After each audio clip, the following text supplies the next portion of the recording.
Assalamualaikum warahmatullahi wabarakatuh. Perkenalkan, nama saya Helvina Nova Zahira.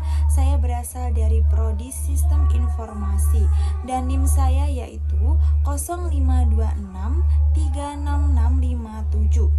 Di sini saya akan mempresentasikan atau membawakan materi yang berjudul Proses Lahirnya Pancasila, BPUPKI, Piagam Jakarta, dan juga PPKI.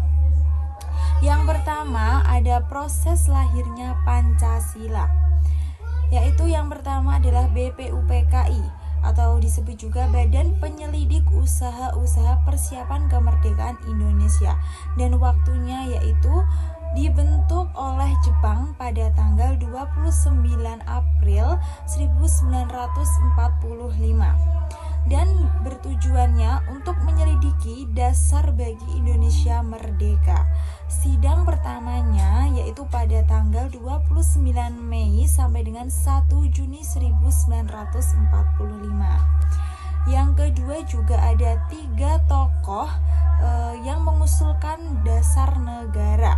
Yang pertama yaitu Muhammad Yamin, yaitu pri kebangsaan, pri kemanusiaan, ketuhanan, kerakyatan, dan juga kesejahteraan rakyat. Dan yang kedua ada Profesor Dr. Supomo, negara integralistik. Dan yang ketiga Ir Soekarno, mengusulkan Pancasila pada tanggal 1 Juni 1945. Dari sinilah muncul istilah Pancasila sebagai dasar negara. Dan yang ketiga ada Piagam Jakarta tanggal 22 Juni 1945. Yang pertama, setelah sidang BPUPKI dibentuk, panitia 9 ini beranggotakan 9 tokoh nasional dari berbagai golongan. Yang kedua, hasil kerja mereka adalah Piagam Jakarta yang menjadi rancangan pembukaan UUD 1945.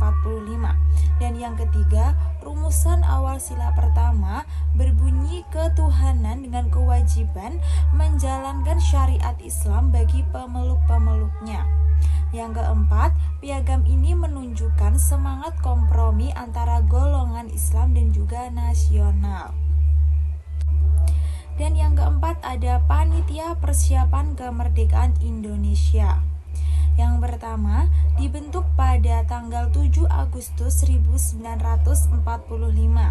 Yang kedua, setelah proklamasi kemerdekaan tanggal 17 Agustus tahun 1945, PPKI bersidang pada tanggal 18 Agustus tahun 1945. Dan dalam sidang itu disahkan Undang-Undang Dasar 1945 dengan perubahan sila pertama menjadi ketuhanan yang Maha Esa. Ini merupakan bentuk toleransi dan juga semangat persatuan seluruh bangsa Indonesia.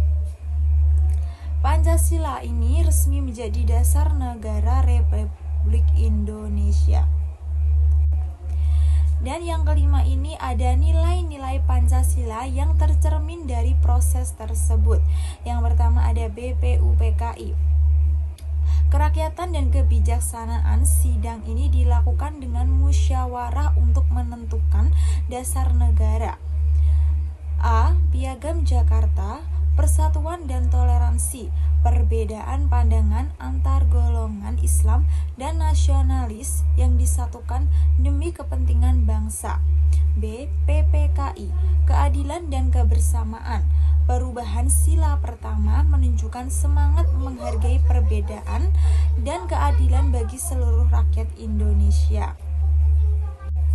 Dan pelajaran yang bisa diambil yaitu yang pertama, musyawarah dan juga gotong royong adalah kunci dalam membangun bangsa. Yang kedua adalah toleransi dan menghormati perbedaan menjadi dasar menjaga persatuan. Yang ketiga yaitu cinta tanah air dan juga semangat pengorbanan para pendiri bangsa itu perlu diwarisi oleh generasi muda. Sekian presentasi dari saya atau pembawaan materi yang sudah saya sampaikan. Wassalamualaikum warahmatullahi wabarakatuh.